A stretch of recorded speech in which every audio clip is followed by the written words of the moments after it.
Let us all pay respect to Bhante by bowing 3 times.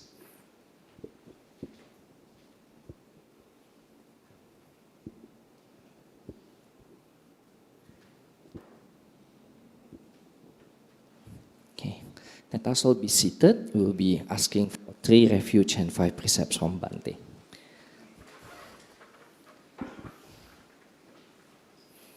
Okay. Let us chant the request for 3 refuge and 5 precepts together. Mayang Bhante tisaranena saha pancasila niyacama dutiyampi mayang Bhante tisaranena saha pancasila niyacama tatiyampi mayang Bhante tisaranena saha pancasila niyacama. Please recite Namo Tassa 3 times. Namo Tassa Bhagavato Arahato Sama Sambuddhassa. Namo Tassa Bhagavato Arahato Sama Sambuddhassa.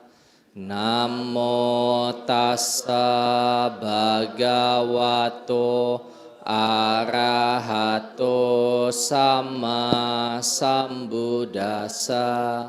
Please repeat after me. Buddhang Saranang Gacchami. Buddhang Saranang Gacchami. Dhammang Saranang Gacchami. Dhammang Saranang Gacchami. Sanghang Saranang Gacchami.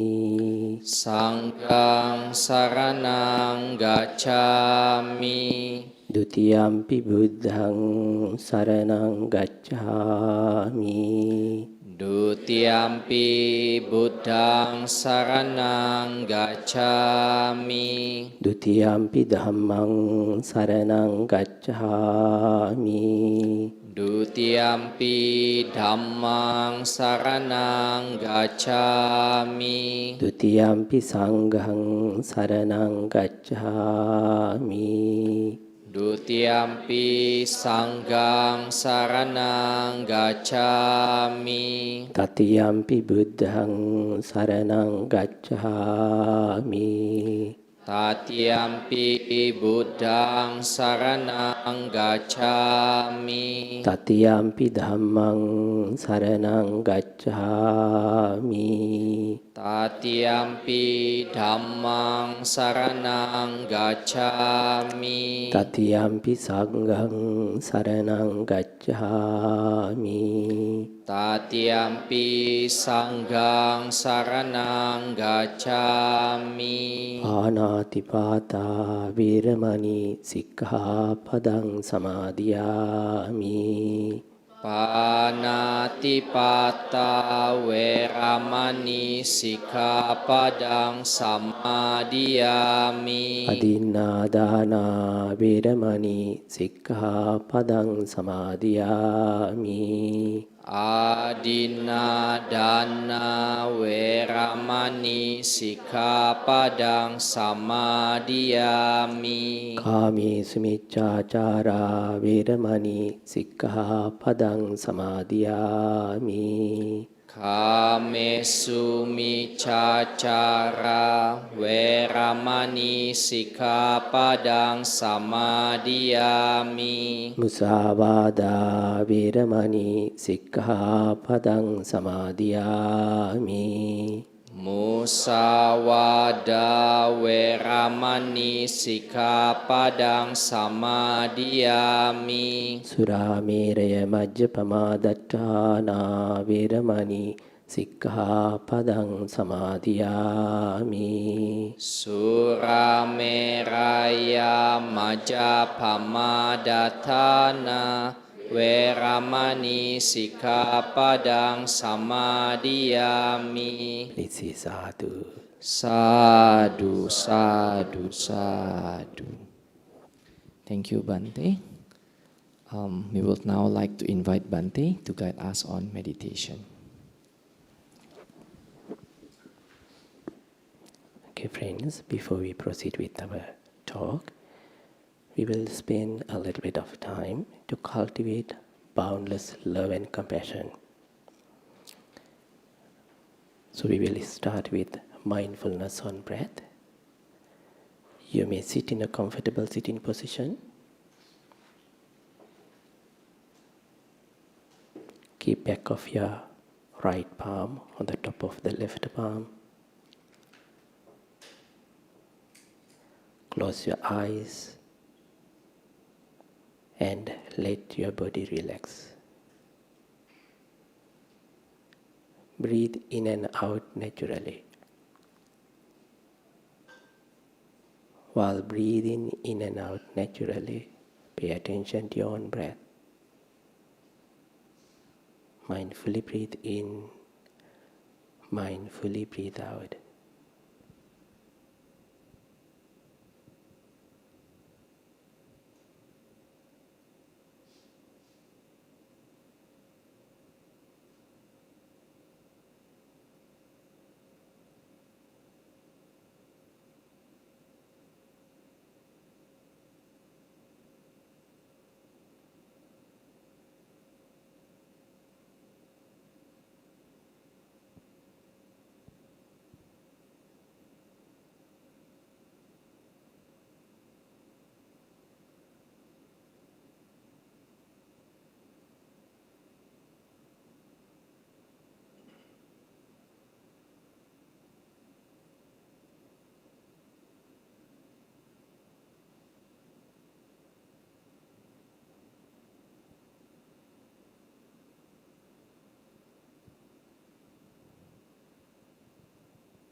Gently pay attention to yourself. You deserve kindness and compassion. You deserve to be forgiven. You deserve all the well-being and happiness. Let go any kind of anger, ill will, or any other negative thoughts if you are holding against yourself. Accept the way that you are right now. With this acceptance, kindness, and compassion, visualize yourself that you are sitting here, surrounded by your fellow Dhamma friends. With that, a visualized image of yours, radiate a lot of metta towards yourself. May I be healthy and strong.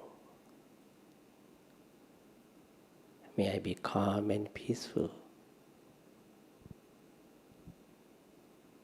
May I be free from anger, hatred, and enmity. May I be free from worries and sufferings. May I be well. May I be happy.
There are two people in this world who are unique to you, who are incomparable in your life.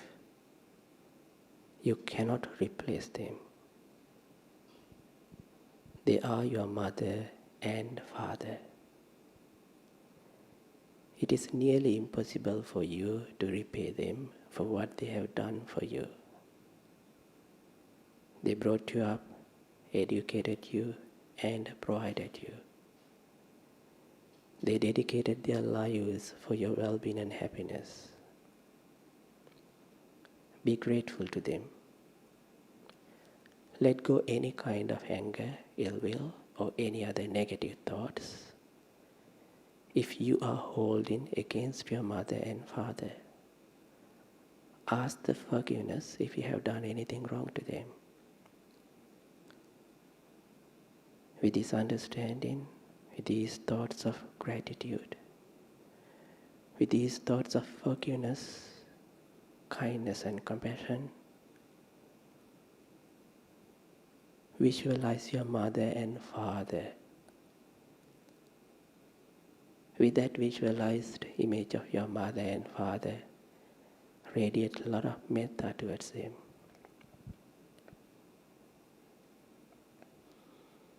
My beloved mother, my beloved father, may you be healthy and strong.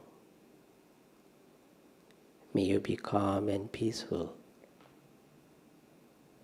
May you be free from anger, hatred, and enmity.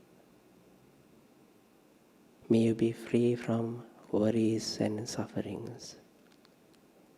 May you be well. May you be happy.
In this world, you are not left alone. You are surrounded by many good people. You are supported by many good people. Your relatives, friends, and many other good people support you in different ways. Let go any kind of anger, ill will, or any other negative thoughts if you are holding against your loved ones. Appreciate that you have them in your life. With this understanding, appreciation, and gratitude, radiate a lot of metta towards all of them. Take them group by group and wish them all the success and happiness in their lives as well. My brothers and sisters, my relatives and friends, my teachers and well-wishers, may they all be healthy and strong. May they all be calm and peaceful. May they all be free from anger, hatred, and enmity. May they all be free from worries and sufferings. May they all be well. May they all be happy.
Human beings create a lot of miseries and sufferings because of their negative, destructive, unwholesome defilements.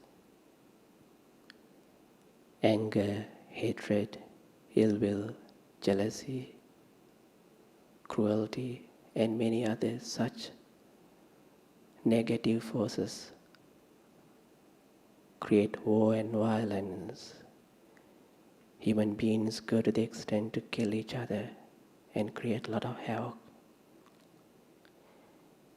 If humankind can reduce the power of these negative forces, and if they can cultivate boundless love and compassion, this world will be more peaceful. Let's radiate boundless love and compassion towards all the human beings. Let's take them group by group and radiate metta towards all of them. My fellow Dhamma brothers and sisters who are sitting with me in this shrine, my fellow brothers and sisters in Singapore, those who are living in neighboring countries, all the people who live in Asia, and all the human beings who live in this world, may they all be healthy and strong. May they all be calm and peaceful. May they all be free from anger, hatred, and enmity. May they all be free from worries and sufferings.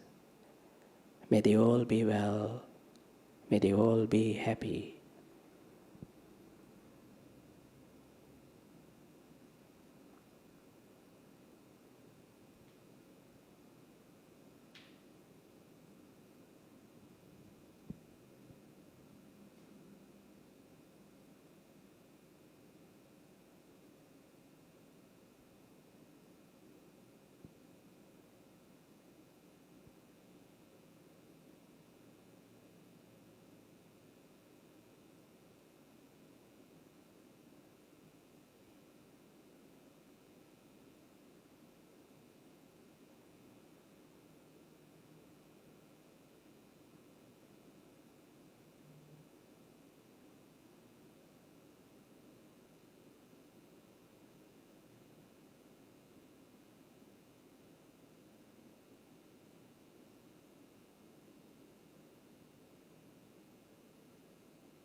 In this vast universe, we are not left alone.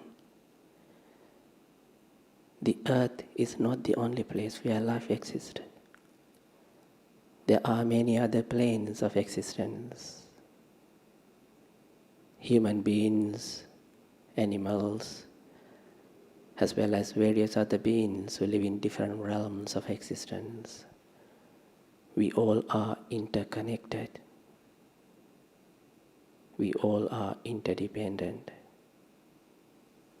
We are moving from one realm to another realm without any end in this cycle of existence. Let's think of all the sentient existence and radiate boundless love and compassion towards all the sentient beings. Let's take them group by group and radiate metta towards all of them. Those living beings who live on the land, those who live in the water, those who live in the space, those who are having gross level physical bodies, or those who are having subtle level astral bodies, those living beings who can be seen with our eyes, those who cannot be seen with our eyes, those who live near or far, big or small, all the kinds of living beings who live in this world system. May they all be healthy and strong. May they all be calm and peaceful. May they all be free from anger, hatred, and enmity. May they all be free from worries and sufferings. May they all be free from pain, miseries, and fears. May they all be safe. May they all be well. May they all be happy.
May all the living beings in this world existence be free from worries and sufferings, be well, be happy.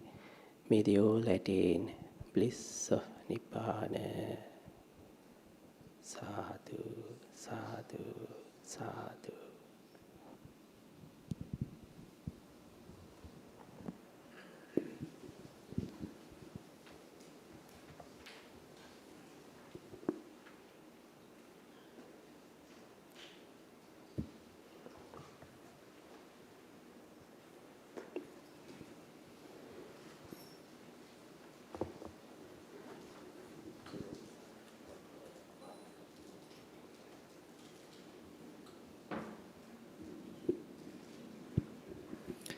right. Settle down. Oh.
Friends, today we are going to have a Dhamma sharing under the topic of who is your beloved. Before we proceed with this, let's read this sutta, because today's talk is based on this very short discourse. The name of this sutta is Mallika Sutta from Samyutta Nikaya. Let's read it together before we proceed. Shall we read together? At Savatthi, now, on that occasion, King Pasenadi of Kosala had gone together with Queen Mallika to the upper terrace of the palace. Then King Pasenadi of Kosala said to Queen Mallika, "Is there, Mallika, anyone more dear to you than yourself?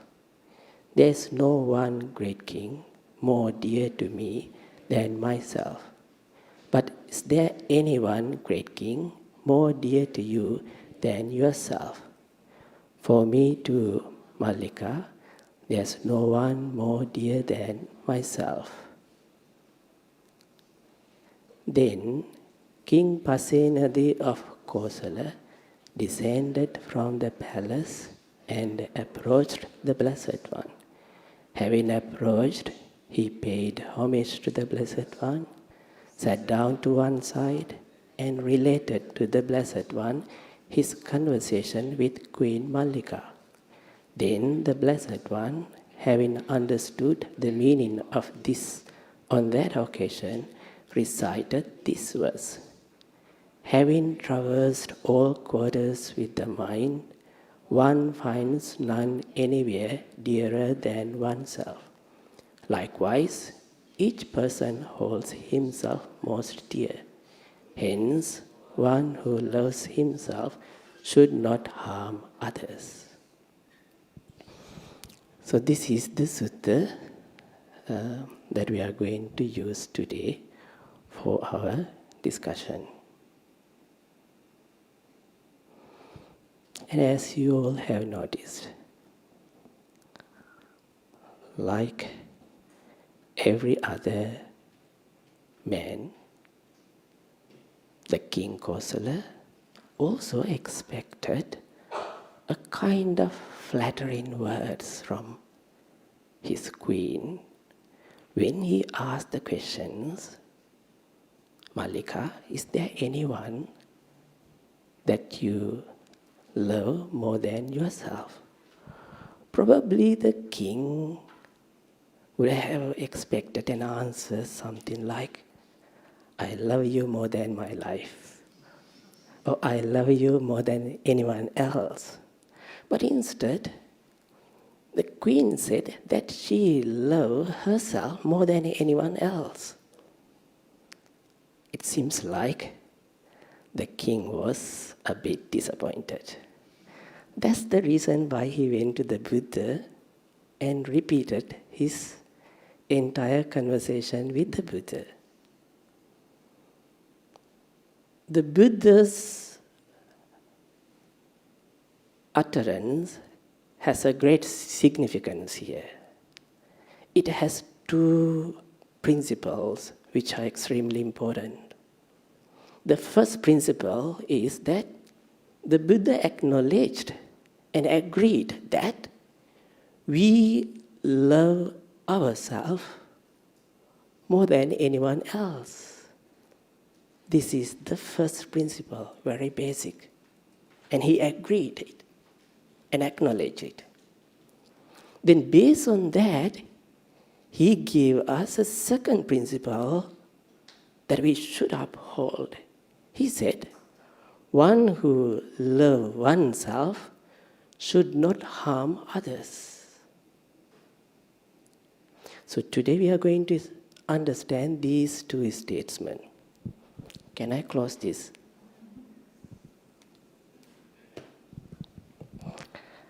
Okay. Let's ask the question. Do we truly love ourselves? Before we find the answer to this question, let's understand what do we mean by the term I, me, myself, yourself kind of terms. In ordinary language, when we use these terms, what we mean is our body and mind. However, if you were to look into it a little bit deeper, you might notice that we are referring to our mind more than body. It seems like we believe that mind is in control of everything. It seems like mind thinks body belongs to mind, and mind lives inside the body, and mind controls the body. So every one of us, we have a sense of I, me, and mine. And this concept of I, me, and mine, a kind of enduring entity with time and space, this is what we believe. So when we say I, me, and myself, we are referring to our mind. So in other terms, mind presides over the body. Now, what does mind actually do? If you were to look at very carefully in deeper sense of, the deeper way, we notice that mind uses the body. Mind has so much craving for sensual gratification. In order to gratify these insatiable sensual craving, mind uses the body as an instrument. Mind likes this body so much, and it has so much attachment, and it possesses this body. Why? Because there are 5 hot spots in this body that mind can use to gratify its sensual craving. Mind uses the eyes to see what it wants. You're always looking for pleasurable, favorable types of forms. The mind uses the eyes to see what it wants. If it comes across something it doesn't like, mind will turn away from that object or will create aversion towards that object. Mind wants to see always beautiful, pleasant objects which are provocative of lust and desire, can arouse sensual gratification. Mind uses the ears to hear soothing, melodious sound. It always wants to hear such particular sounds, music or flattering words or whatsoever. And what will happen if the mind hears through ears something it doesn't like? Then mind will ignore those words or create anger, aversion towards those words and shut away from them. Mind uses the tongue to enjoy the pleasure through the food, through the taste. So it will use the tongue as an instrument to taste various kind of flavors, food, drinks, and enjoy it. Mind uses the nose to smell very sweet smells, whatever it's like.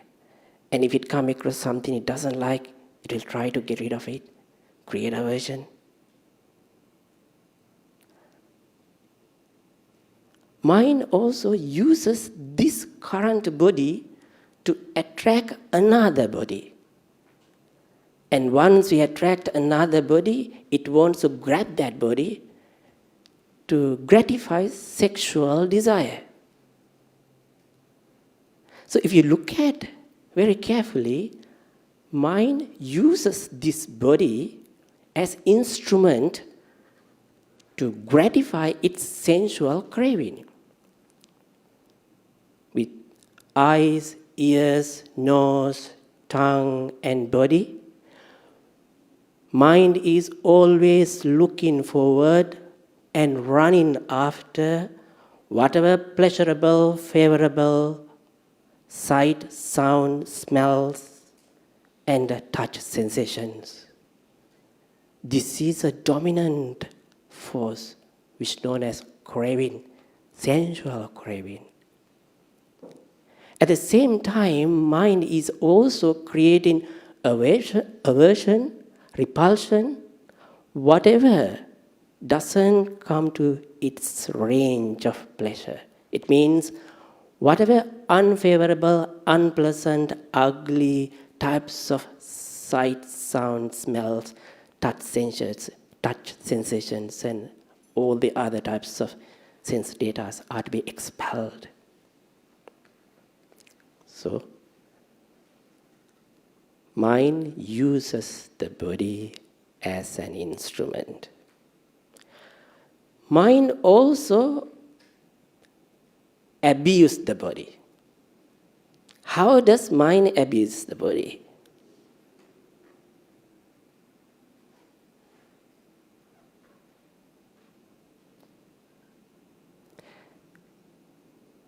Mind clearly knows that alcohol, drugs, smoking, and many other those harmful substances, they damage our body. People who take these drinks and drugs and all the other stuff, they're clearly aware about it. But they still use these substances. In long term, people get into various problems like physical diseases, cirrhosis, kidney, liver, heart issues. But still people use these substances. Why?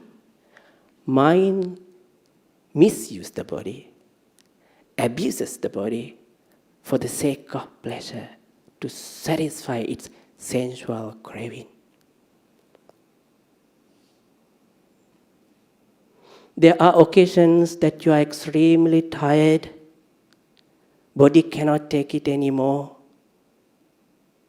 Your eyes are drooping with sleepiness, but still you want to watch your TikTok.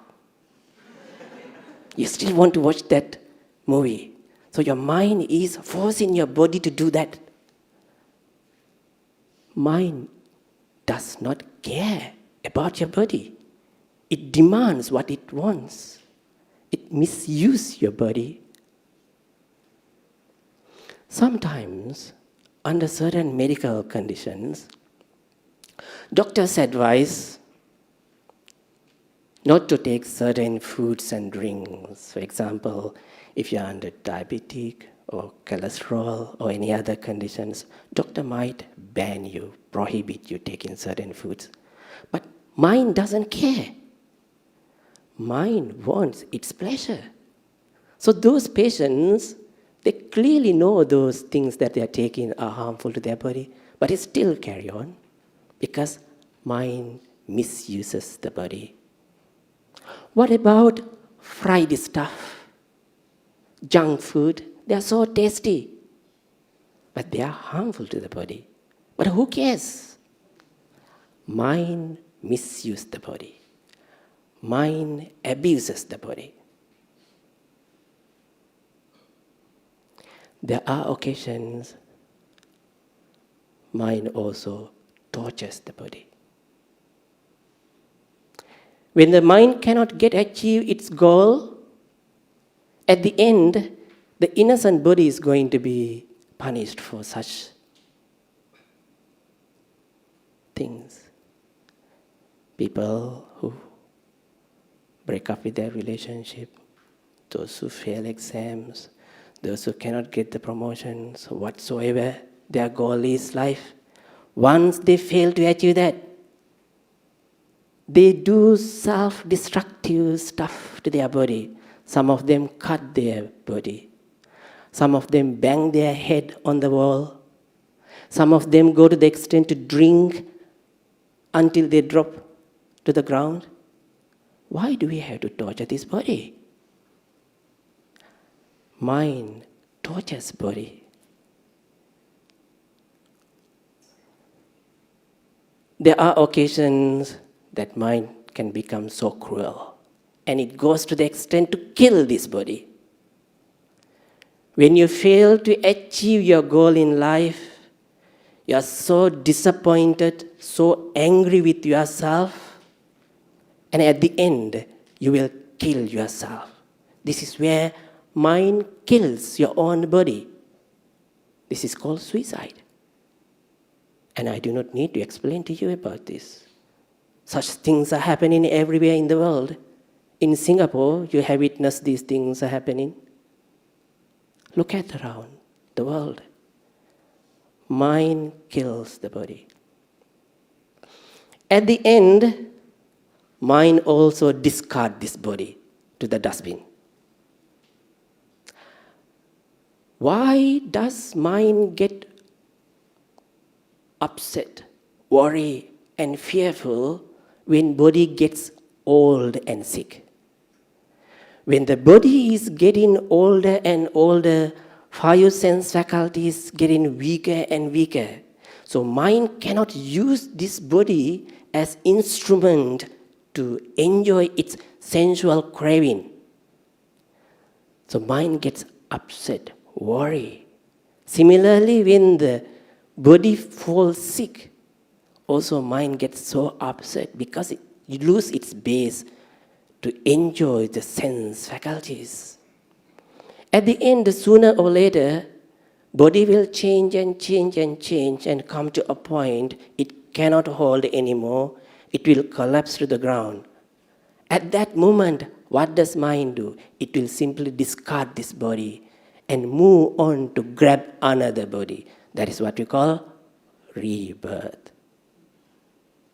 So Buddha says, Uno loko atitto tanha daso, unava hutvana jahanti dehang, kamehi lokamhi nahi atititi. The mind always think, uno loko, I want more and more and more. There's no end to this craving. Atitto, mind is unsatisfied. Its craving is insatiable. We cannot satisfy its craving. There's no end to it. Tanha daso.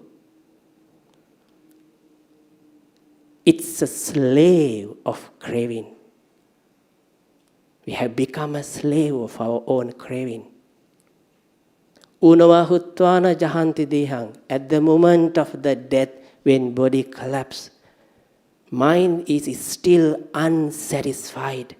Craving is still persist and so strong. Kamehi lokamhi nahi yatititi. Since there is no any gratifications, satisfaction, and end to this craving, beyond the death, mind will move on to grab another body, because that body can serve as instrument to continue gratifying sense craving. So now, friends, should we call this true love? When the mind uses your body, abuses your body, tortures your body, kills your body, and discards your body and grab another body, should we call this true love? This is not true love, but this is what Buddha called self-centered blind craving, tanha. Because of our inability to see the truth, we ignorantly believe that this is love. I love myself.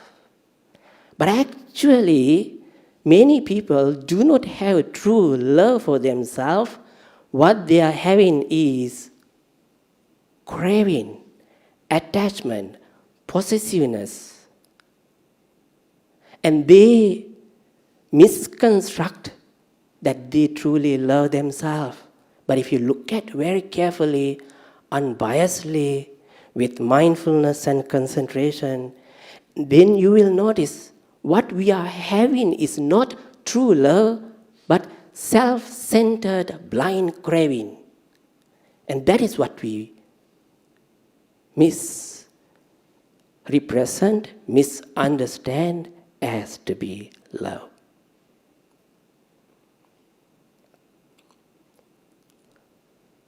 Okay, so since we do not have true love from the Dhamma point of view,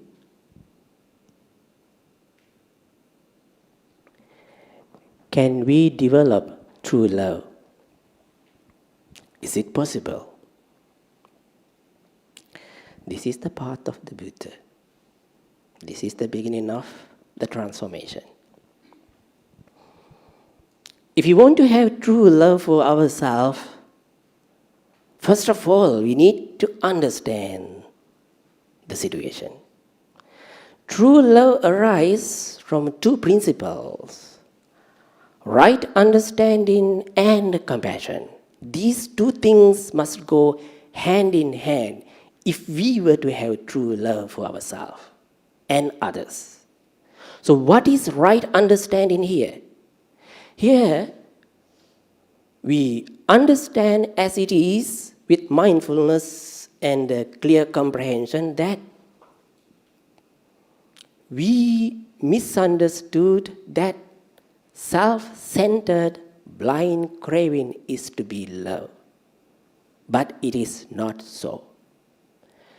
In the second noble truth, Buddha pointed out self-centered blind craving is the root cause of dukkha, suffering. And he clearly says, referring to this craving in our mind, he says, Yayan tanha pono bhavika nandiraga sahagata tatra tatrabi nandini seyetidang kama tanha bhava tanha vibhava tanha. He says, Yayan tanha, it is this very craving that rooted in our mind, which pono bhavika create rebirth, rebecoming, moving from life to life. Nandiraga sahagata, with passionate greed, Tatra tatra vinandani. Looking for fresh delight here now. Looking for fresh delight there now.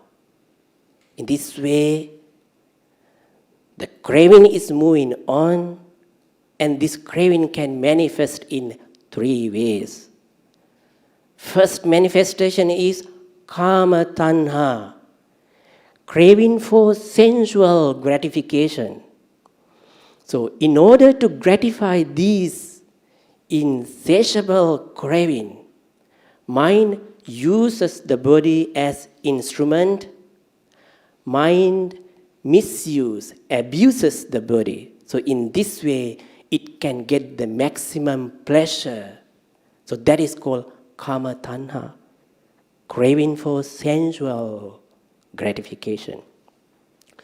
Bhava tanha, when the body becomes weaker, when it gets older, when it becomes sicker, when it cannot give the pleasure anymore, but it still mind wants the pleasure, it craves for the pleasure. So when the body collapses to the ground, it will go on to next existence. This is called bhava tanha, craving for renewed existence again and again and again. This is the second manifestation of the craving. Third, vibhava tanha, craving for self-destruction. When mind cannot achieve what it desires through the body, when body fails to give what mind wants, people go to the extent to do self-harmful stuff to their body, and they will go to the extent even to kill their body. This is called vibhava tanha, self-destructive craving. So when you understand this, you will understand actually this is not true love. This is a disease. Self-centered blind craving is a form of disease that we all are infected. I'm infected with this disease, so I do not have true love for my body. When you understand this, what will happen? You will have compassion. With this understanding that self-centered blind craving is a form of disease and you are suffering from it, and you have genuine thoughts, may this body, may this mind be healed. May this body be free from these miseries and sufferings. May this mind be free from these diseases.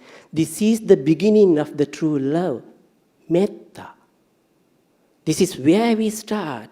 When you practice metta, what do? We radiate love towards ourselves. May I be healthy and strong. May I be calm and peaceful.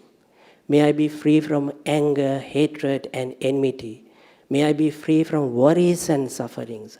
May I be well. May I be happy. So you are simply wishing yourself to be healed and be cured with this disease. And at the same time, you see that not only I, but my mother, my father, my sisters, my friends, other human beings, everyone else is suffering from the same issue. Self-centered blind craving. They too do not have true love. So you started to radiate true love towards the others. That is what we do in metta meditation. My mother, father, relatives, friends, other human beings, other living beings, may they all be healthy and strong, be calm, peaceful, be free from these anger, hatred, enmity, and other negative defilements. Be well, be happy. This is the meaning when Buddha said, one who truly loves oneself, should not harm others. It means one who truly understands what is true love is, and he started to love oneself, also will treat others with due respect and will not do any harm, but will radiate boundless love and compassion towards the others. So this is the meaning when the Buddha said, one who loves oneself should not harm others. This is the deep meaning of that statement. Now,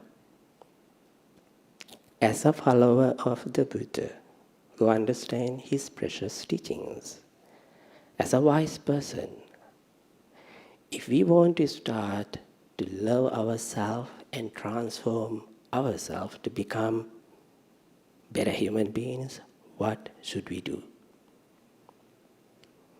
There are 5 things I would like to suggest to you, and these 5 things are according to the Dhamma.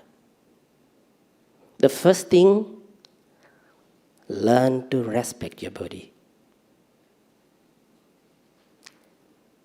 Treat your body with loving kindness. Treat your body with due respect. Do not poison your body. Do not put those poisonous stuff to your body. Drugs and drinks, smoking, and other stuff which are harmful, don't put them into your body. Give healthy stuff for your body. Try to eat healthy stuff. Try to give enough rest to your body. Try to do some exercise. And basically try to keep this body in a healthy way. This body is getting old day by day, day by day. Sometimes it falls sick. Eventually it will die. Understand this nature. Treasure your body. And try to take care of it with loving thoughts. If you can do this, you will have love for yourself. This body is also best for us to enjoy the pleasure. So our mind has craving. Use the body to enjoy pleasure. There's no harm. But enjoy the pleasure in moderation. Not torturing your body, not misusing your body, but in moderation. Enjoy your sense faculties. So learn to enjoy sense pleasure as an ordinary follower of the Buddha without harming your body. If you can do that, you love yourself. Furthermore, understand the mind. At the end, the mind is in control. So mind is a treasure house of virtue as well as a rubbish bin of a lot of negative stuff. Try to reduce this negativity of your mind. Because if you can transform your mind, you are the one who is going to be benefited first. Since your mind is the one who controls your body, and we need to train our mind and transform it to a wholesome state. The Buddha says, if you can do that, your mind will become your best friend. He said, Natang mata pita khaira, anye va picha nyataka, sama panihitang chittang seyo sonang tatokare. Neither mother, no father, no any other relative can do what a wholesome mind can do to someone by transforming that person to be a superior human being. So you have the potential capacity to be a wholesome human being, a superior human being. The journey starts with transforming your mind.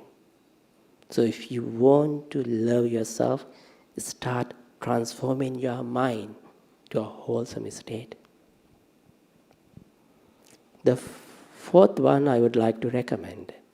Since the death is not the end, since it is going to be the beginning of another round of existence, since mind is moving from this life to next life, and since our existence depends on karmic forces, the fourth one I would like to recommend, if you want to truly love yourself, is refrain from evil and cultivate good.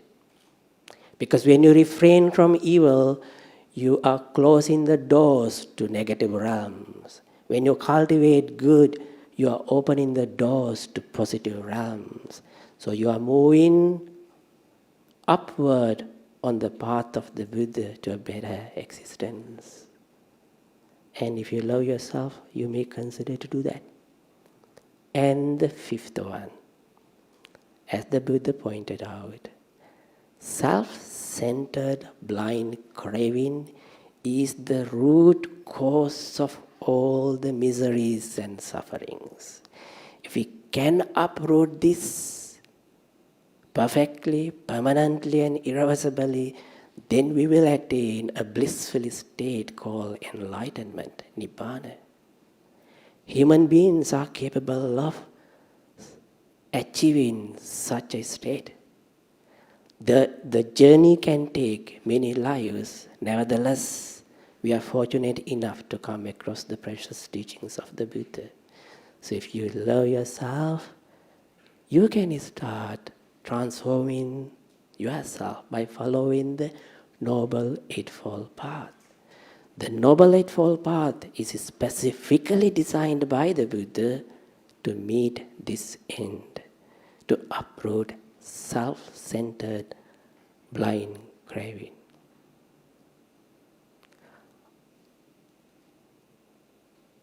I would like to end up this talk with a statement of the Buddha. Attanang je pyang janyo rakheyanang surakkitang tinnang anyatarang tanang patijaggeya pandito. Wise human beings who love themselves truly should protect themselves in all the three stages in life: younger days, middle age, and old age. If cannot all three stages, at least must try to work for the well-being and happiness of oneself, at least in one stage. So when you truly love yourself and started to work for your own well-being and happiness, you are also working for the well-being and happiness of the others. So I think this is enough as a talk, and if you have some questions, we can spend a bit of time. Sadhu, sadhu, sadhu. Thank you, Bhante, for the sharing. We'll now open up the floors for questions. We probably have time for about 2 to 3 questions. So if you have any questions, you can raise your hand. I'll come over and get questions from you.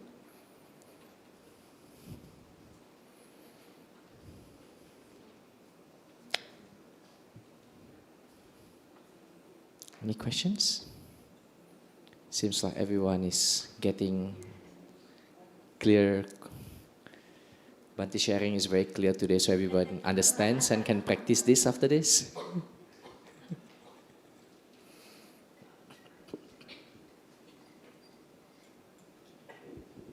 Hello, Bhante. Good morning. Good morning, everyone. Let me just ask a question.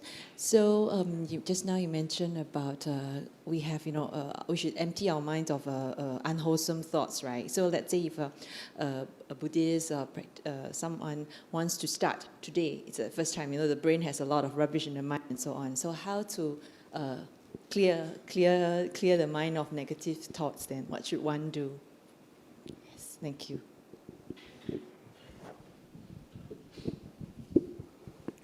There are many ways that we can do it. In fact, when you are attending talks, classes, seminars, and such stuff, this is also a process. You can go for retreats, you can start for meditations, you can start some spiritual practices. There are many things that you can do at different stages in life. And journey may be different for everyone. Starting point can be different for everyone. Meditation may not be the starting point for everyone. So there are many things that you can consider to start doing. Start with a simple way, and then eventually adopt the other methods. it is practical to start with something very simple that you can do. It can be something like even reading one page from a Dhamma book for a day and reflect about it. It can be something simple as prostrating in front of the Buddhist statue with mindfulness and clarity and reflect the Buddha virtues.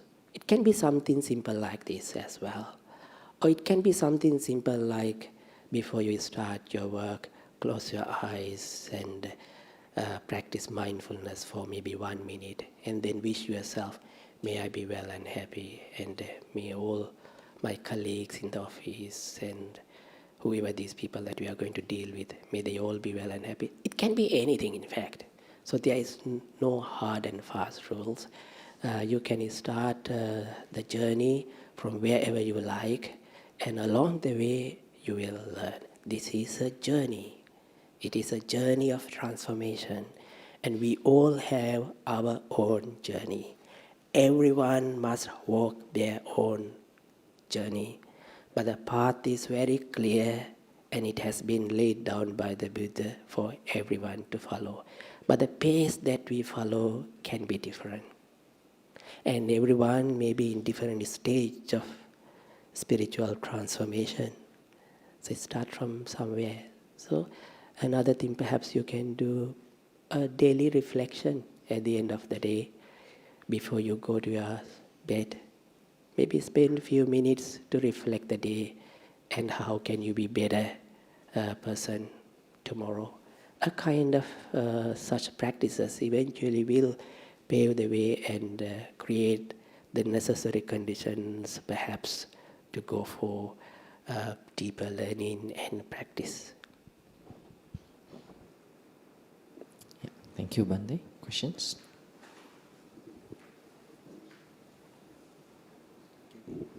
Morning, Bhante. Question is, in the mundane world or mundane love, so it's like a spouse love each other. So just because, or for that love matter, I love you and you do what you like. You want to be whatever religion, you go ahead. So in that aspect, just there is the word love. So you are on this direction and he or she is on the other direction. But there's a love bond in between. But as there's something splitting them. So your advice, please. Thank you. Ideally, both husband and wife will be on the same faith. If not, if they want to go separate ways, from the Dhamma point of view, there is no any issue with it, as long as husband and wife learn to respect each other, accept each other, and then settle their issues through discussions in an amicable way, following the righteous path, then that's fine. So, of course, the first ideal situation, both husband and wife follow the same path. If that is possible, that should be the way, and we should try for that, because that is good for the children, for the family, for the peace, harmony, and for the well-being and happiness of everyone. If we fail to achieve that, then we must learn to accept and respect the other persons. But we should not impose our views on the other person. So this is not for one-sided thing. So both husband and wife must uphold such principles of mutual respect towards each other. And then of course you still can go, for example, as a Buddhist, if your spouse is following another religion, that's fine, as long as that religion is not encouraging violence and segregations and such stuff. As long as that religion is still uphold righteous principles of peace, harmony, and all these values, we still can encourage and we still can go to their religious places Does not mean you are going to be their followers or whatsoever, but give some support. Nothing wrong of it. But at the same time, your spouse also must learn to respect you and your faith as a Buddhist. So he or she also should be able to accompany you to the Buddhist fellowship and or whatsoever places. As much as you respect the other person and go to their places and do, then they also must reciprocate. So if you can do in that way, I think there's no any harm. So in Buddhist teachings, we believe freedom of thinking, freedom of analyzing, freedom of expression. So Buddhism is such a wonderful religion. So it's a religion of reasoning. So we should be able to do that. Thank you. Any questions in the room?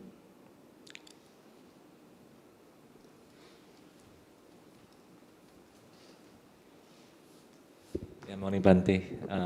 Today we learned a lot, love ourselves, but we are also being taught anatta, that's non-self.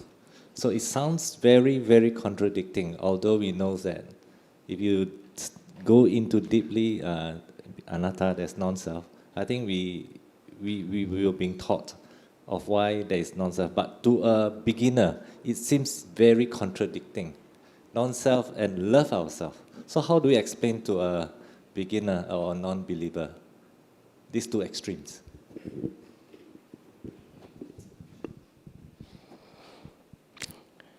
In Buddhist teachings, we are talking about two types of truths. One type of truth is known as conventional truth. The other type of truth is known as ultimate truth. So when we say that there is no self, it is through ultimate point of view. But in conventional terms, we accept the idea of I, me, and mine. We all agree this is a Buddhist statue. But this is a conventional truth. This is a Buddhist statue. This is a conventional truth. And no one argues about it. And this statue may be made of certain materials or whatsoever. But in ultimate sense of the word, if you were to look at it scientifically, this is forces and energies. This brick wall, in conventional terms, we understand and accept it. This is a wall, yes. But when we go to the smallest particles, atoms and all this, scientifically looking at it, these are again forces and energies. And today scientists, they say that even though these solid structures, whatsoever these, they are actually at the end of forces and energies. This is the revibration of the Buddha's words when he said, Sabbo pajjalito loko, sabbo loko pakampito. Entire universe is in energy combustion. Everything is evolving and everything is changing. Nothing remained as solid within the time and space. This is what we mean when we say there is no soul. It does not mean that conventionally we do not recognize ourselves with body-mind complex. So of course, conventionally, yes, we agree. There is I, me, and mine. And if you lose this, you cannot live anymore. So conventionally, yes, but ultimate sense, yes. No soul, no self. Perhaps maybe, if we want to understand the Buddhist concept of anatta, we have to look at it in a slightly different way. Let's understand what is atta then. Atta means self. what do you mean by the soul or self? There are almost every religion says that there is a soul. But there is one religion who says there is no soul. This is Buddhism. But to support Buddhism, there's another branch of discipline comes to support. That is the science. Both Buddhism and science agree that there is no soul. But many religions says that there is a soul. So what is this soul? Religions who proclaim that there is a soul, they say that soul is created. There are many theories. I'm saying some of these theories. Some religions believe soul is created by a God, and this soul will remain as humans, and at the end of the day, when you die, this soul will be eternally in the heaven or in the hell, depending on the will of its creator. Some believe that soul come into existence at the point of birth, but at the end of the death it will dissolve. Some believe that soul existed beyond our birth, and it came to this life, and from this life it goes to next life. So there are many, perhaps, I don't know how many, but many soul theories. But they all agree with one thing. What is that one thing? They all look up to this soul with these qualities. Nicco, duo, aviparinama dhammo. These are the things that they expect in the soul. Nicco means this thing called soul is nicco, permanent, everlasting. Duo, durable. It doesn't undergo any kind of change with time and space. Aviparinama dhammo. It cannot transform to any kind of state. So all these three terms are used to mean there is something called soul, and it remains forever. It doesn't undergo any kind of changes. So this is what people call soul. So Buddha denies and rejects there's no such a thing which does not undergo any changes. So he analyzed this body-mind complex, and he divided into 5 aggregates of clinging. These are forces. First aspect of is material forces, which are made of your body. So Buddha explained the body is made of various forces and energies, which he combined and explained like 4 elements. But of course, modern science can explain it deeper and better, perhaps, if you want to look at scientifically. And at the end, the body is nothing but collected, compounded atoms, forces. But what is atom, on the other hand? Electrons, protons, neutrons, all of them which are in a constant flux. Nothing remains forever. Every moment they are changing. So body change. Can we recognize body as soul? Because by definition, soul must be something, should not change, but body change. So body cannot be soul. What about the mind? Mind, from the Buddhist point of view, again, is not something solid, something remain forever, but collected, compounded forces and energies. Buddha generally divide into 4 groups: feelings, perceptions, mental formations, and consciousness. Look at each of these things. Shall we consider feelings as soul? By definition, soul does not change, but feelings change. Moment by moment, they are changing. Perception, they change. Mental formations, they change. Consciousness, they change. So within the body-mind complex, there's nothing that we can recognize as remaining as solid, durable. which exists is this body-mind complex, moment to moment, moment to moment. It arises and passes away, arises and passes away. So this body-mind complex, Buddha recognizes as nama rupa, is a collected, compounded forces and energies. We can use the terms like I, me, myself, Peter, Adeline, or whatsoever names to conveniently address this process. But there is no soul. But this is what we mean in Buddhist terms, there's no soul. There's no soul does not mean we are not responsible for our actions. Because this process which is changing now and will change and move into the future to rebirth and go on like this. Okay, to understand it a little bit more differently, let's take the same person now. Suppose Peter. Now Peter is 50 years old. But Peter has a picture that he took at the age of 3. And he also has another picture that he took at the age of 20. And he has another picture that he took at the age of 40, and now he's 50.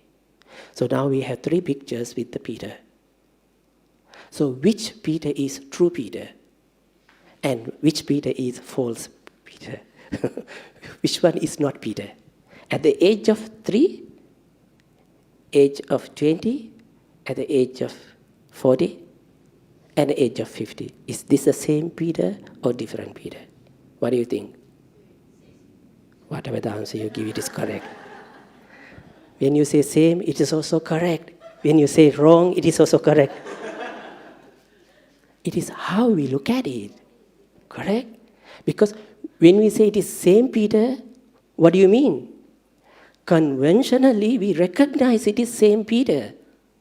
In birth certificates, in a legal system, we all recognize it is same Peter. In our legal system or in our society, in our conventional terms, in our language, culture, we recognize Peter. This is the same Peter. But ultimately, it is not the same Peter. At the age of 3, his body-mind complex is completely different from the age of 50. But we recognize the flow. So this is what we mean. Conventionally, yes, this is the same Peter. Ultimately, this is not the same Peter. So friends, this is what it means by no soul. When we say no soul in Buddhist teaching, it does not mean that we do not recognize body-mind complex which is evolving. So if you want to still use the term soul, we can use with a little bit of modification. There is soul, but this soul is always changing. So if you're so much attached to the concept of soul, you can say, yes, soul is always changing. So it's an evolving condition. All right. Thank you, Bhante. I know there's some question online, but I think because we have some limited time, we need to stop now. So thank you, Bhante, for sharing today. Let's all say sadhu for that. Sadhu, sadhu, sadhu. So Bhante, before we would like to request for you to give us, to lead us in the sharing of merit and blessing, I think Brother Chongqing wanted to basically give a dana of requisite to you. Yeah.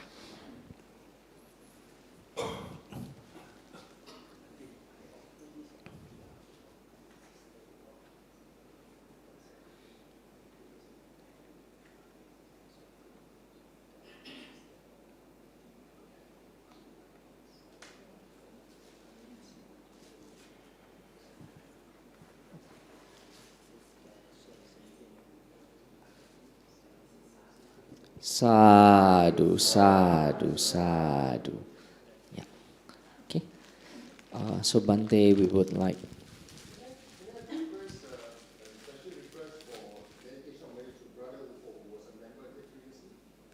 Sure. Okay. Sure. Do you have the name? Maybe we can just take Brother Upul. Brother Upul. Okay.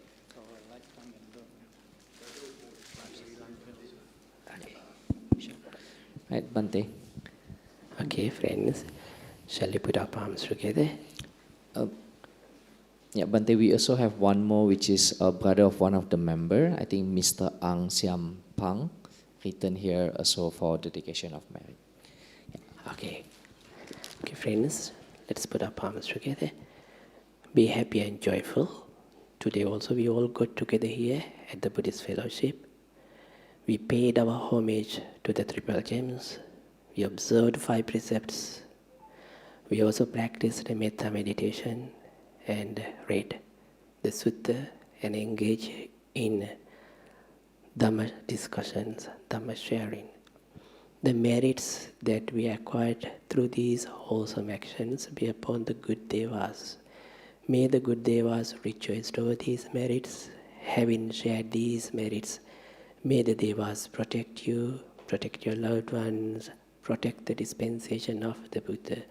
May the devas attain bliss of Nibbana.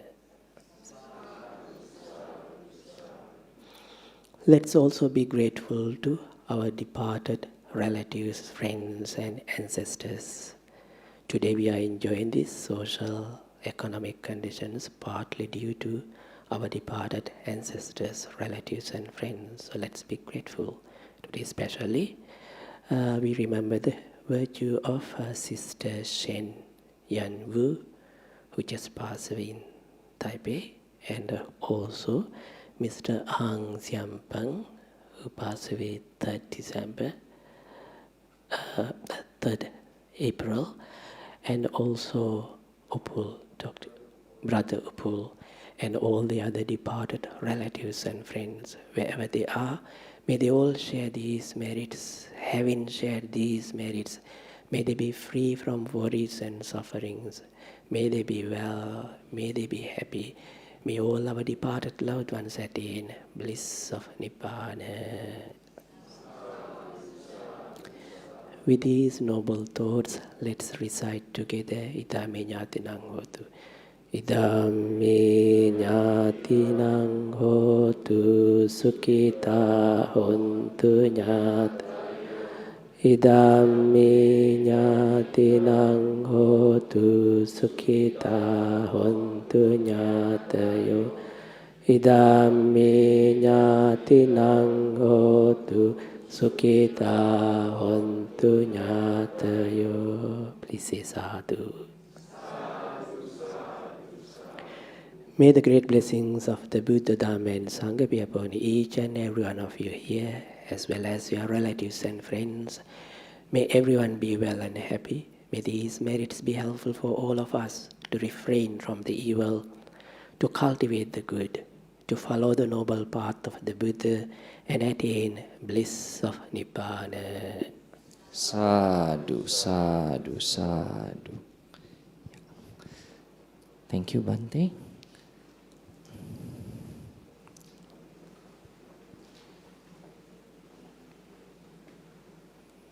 Let's pay respect to the together.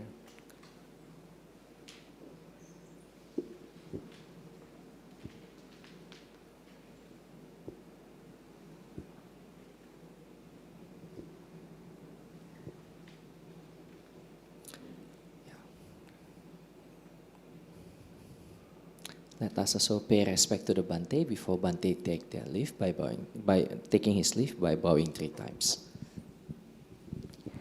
Sabbitiyo vivaccantu sabbarogo vinassatu mate bhavattvantarayo 𝐂𝐔𝐍𝐃𝐀𝐾 bhava. May all be well and happy. Sadhu, sadhu, sadhu. Bhante will take a leave now. Let us be in Anjali as Bhante leave the Dhamma hall.